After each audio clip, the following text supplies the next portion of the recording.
చూస్తున్నా మళ్లీ పెరుగుతున్న గోదావరి. రెండో ప్రమాద హెచ్చరిక జారీ చేసిన జిల్లా కలెక్టర్ జితేష్ వి పాటిల్. మొన్నటి వరకు 51కి చేరిన గోదావరి క్రమంగా తగ్గిన 100 లోతట్టు ప్రాంతాల్లో ఉన్న ప్రజలు ఊపిరి పీల్చుకున్నారు.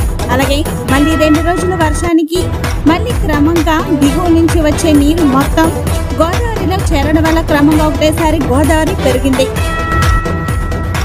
మూడో ప్రమాద హెచ్చరిక సిద్ధంగా ఉన్న గోదావరి. ఇప్పటికే లోతట్టు ప్రాంతాల్లో ఉన్న పేద ప్రజలు సురక్షిత ప్రాంతాలు తరలించాలని ఆదేశించిన జిల్లా కలెక్టర్ జితేష్ వి పాటిల్.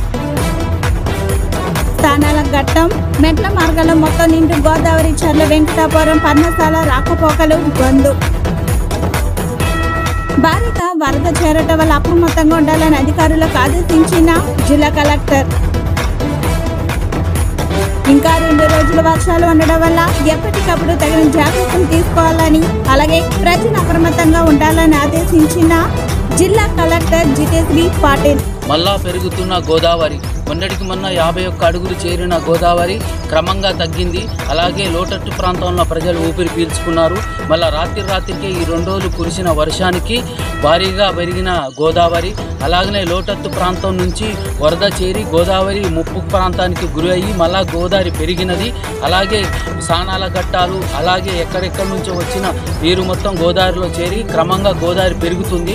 అలాగే రెండో ప్రమాద హెచ్చరిక జిల్లా కలెక్టర్ జారీ చేసి కింద లోతట్టు ఉన్న ప్రాంతంలో ఉన్న ప్రజల్ని సురక్షిత ప్రాంతాలకు తరలించాలని ఇప్పటికే అధికారులని ఆదేశించిన జిల్లా కలెక్టర్. అలాగే పర్ణశాలలో కూడా అదే పరిస్థితి. చెర్ల పోయే వెంకటాపురం పోయే రూటు కూడా మొత్తానికి బంద్ చేశారు. అలాగే ఎక్కడెక్కడి నుంచో చేరుతున్న గోదావరి అలాగనే క్రమంగా మళ్ళా ఇంకా పెరుగుతుంది. మూడో ప్రమాద హెచ్చరికకు దగ్గరగా ఉన్న భద్రాద్రి కొత్తగూడెం జిల్లా. CN9 న్యూస్, భద్రాద్రి కొత్తగూడెం జిల్లా, కుదరకొండ కిషోర్.